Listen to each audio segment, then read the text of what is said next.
When we first feel pain, what do? We usually run to the medicine cabinet or to the drugstore, and we take a pill. In effect, we say to the body, "Shut up, I don't want to hear you." The body will quiet down for a little bit. Then the whisperings return, and this time a little louder. Maybe we go to the doctor for an injection or a prescription, or we do something else. But at some point we have to pay attention to what is going on, because we may have a full-blown dis-ease of some sort. Even at that point, some people still want to play victim and still don't listen. Others awaken to what's going on and are willing to make changes. It's okay. We all learn in different ways. The answers may be as simple as getting a good night's sleep, or not going out 7 nights a week, or not pushing yourself at work. Allow yourself to listen to your body, because it does want to get well. Your body wants to be healthy, and you can cooperate with it.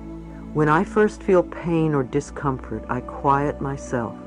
I trust that my higher power will let me know what needs to be changed in my life, so that I can be free from this dis-ease. In these quiet times, I visualize the most perfect natural setting, with my favorite flowers growing in abundance all around me. I can feel and smell the sweet warm air as it blows gently across my face, and I concentrate on relaxing every muscle in my body. When I feel that I have reached a state of complete relaxation, I simply ask my inner wisdom, how am I contributing to this problem? What is it that I need to know? What areas of my life are in need of change? Then I breathe and let the answers pour over me. The answers may not come at that moment, but I know that they will be revealed to me soon. I know that whatever changes are needed are the right ones for me, and that I will be completely safe no matter what unfolds before me.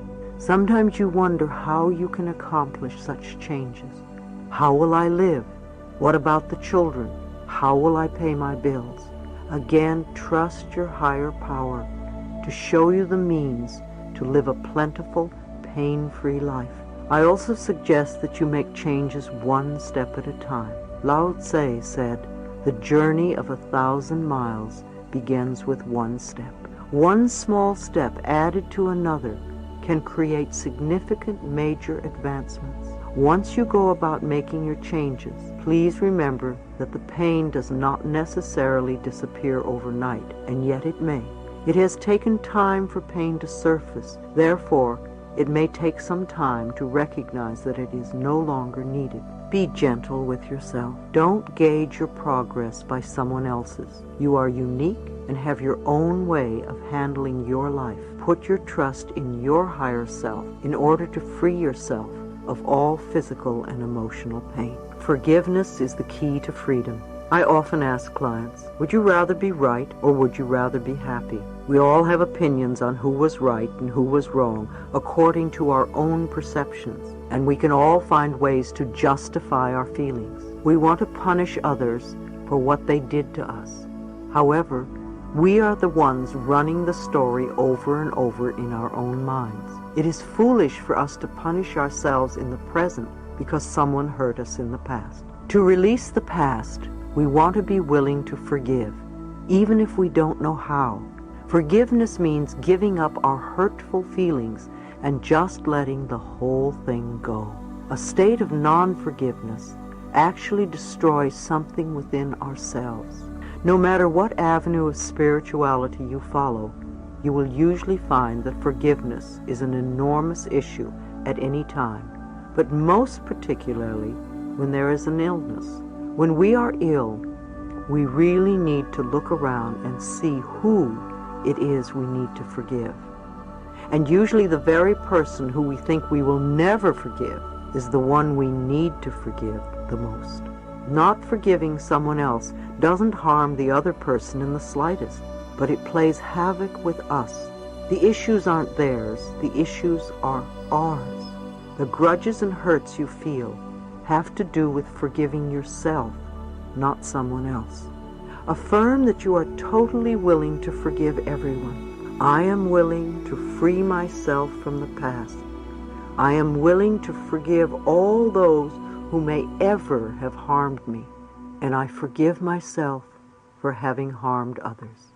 If you think of anyone who may have harmed you in any way at any point in your life, bless that person with love and release them, and then dismiss the thought. I wouldn't be where I am today if I hadn't forgiven the people who have hurt me. I would not want to punish myself today for what they did to me in the past. I'm not saying that it would be easy. It's just that now I can look back at that stuff and say, oh yes, that's something that happened. However, I don't live there anymore, and it is not the same as condoning their behavior. If you feel ripped off by another, know that nobody can take anything from you that is rightfully yours. If it belongs to you, it will return to you at the right time. If something doesn't come back to you, it wasn't meant to. You need to accept that and go on with your life. To become free, you need to get out of your self-righteous resentment and off your pity pot. I love this expression, which originated with Alcoholics Anonymous, because it is such a wonderful, accurate description. When you are sitting on your pity pot, you are this helpless person who has no power at all. In order to have power, you want to stand on your own 2 feet and take responsibility. Take a moment and close your eyes, if you can, and imagine a beautiful stream of water in front of you. Take the old painful experience, the hurt, and the unforgiveness, and put the whole incident in the stream. See it begin to dissolve and drift downstream until it totally dissipates and disappears. You can do this as often as you want. This is a time for compassion and healing. Go within and connect with that part of yourself that knows how to heal. You are incredibly capable. Be willing to go to new levels to find capabilities of which you were not aware. Not just to cure dis-ease, but to truly heal yourself on all possible levels. To make yourself whole in the deepest sense of the word. To accept every part of yourself and every experience you have ever had. And to know that it is all part of the tapestry of your life this time around. I love Emmanuel's book. There is a passage in it which has a good message. The question to Emmanuel is, how do we experience painful circumstances without becoming embittered by them? And Emmanuel's reply is, by seeing them as lessons and not as retribution. Trust life, my friends. However far afield life seems to take you, this trip is necessary. You have come to traverse a wide terrain of experience in order to verify where truth lies and where your distortion is in that terrain. You will then be able to return to your home center, your soul self, refreshed and wiser. If only we could understand that all of our so-called problems are just opportunities for us to grow and to change, and that most of them come from the vibrations that we have been giving off. All we really need to do is change the way we think, be willing to dissolve the resentment, and be willing to forgive. Understanding and listening to your body is a very important thing. All people should practice this. According to Louise, when a person is sick or starts to feel pain, we normally just look for a fix so that we don't have to deal with it, but it always comes back, and sometimes as more. People don't understand that the body wants to be healthy. It does not want to be in a state where it hurts, feels pain, and the best way for the body to heal is to listen, and then be willing to make changes.